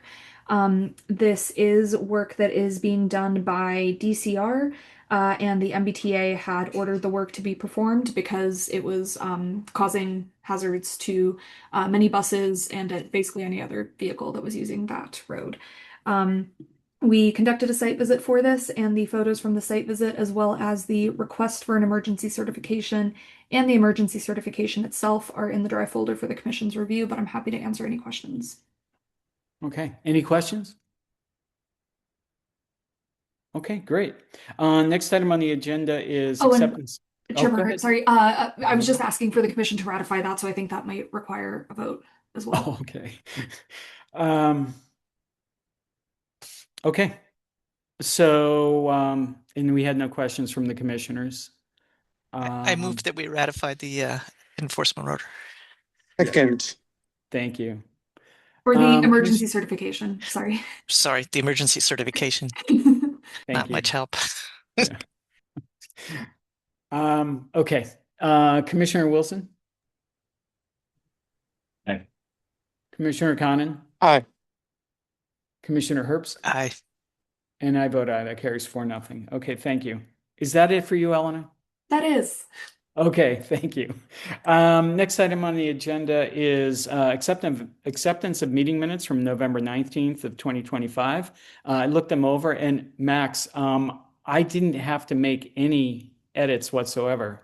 That doesn't mean that I'm perfect. That means you're perfect. So again, I know you're going to be leaving us. Thank you so much for your time with us. And good luck in the future. Please treat us as a resource and keep in touch. Let us know what happens. I know that we weren't able to talk you out of becoming an environmental lawyer in your future. So good luck with everything. So with that, I would entertain a motion to accept the meeting minutes from November 19th of 2025. Congratulations, Max, and so moved. You have a second. Second Thank all you. of it. Okay, great. Commissioner Wilson? Aye. Commissioner Conan? Aye. Commissioner Herbst? Aye. And I vote aye. That carries 4-0. Okay, on to the final motion. Just want to say, I mentioned before this last hearing of the year, 24 hearings by my rough calculation. That means that all of us, I wish everyone was here, has spent at least 2 full work weeks in hearings. Not to mention the prep time, which probably counts for another 2 weeks. So as a commission, we've given a month of our lives for this passion of ours. And most people would think we're crazy, but I have to say I thoroughly enjoy doing this every 2 weeks with all of you. And thank you to staff for all the hard work that you put in. And happy holidays, happy new year, and we'll see you after, I guess, in 2026. Thank you, Michael. I think Thank you you, put in an Michael. extra couple. Great. Okay. We are officially adjourned. Enjoy the time off. Happy holidays. Thank you. And Happy New Year. Bye. Bye-bye. Mm.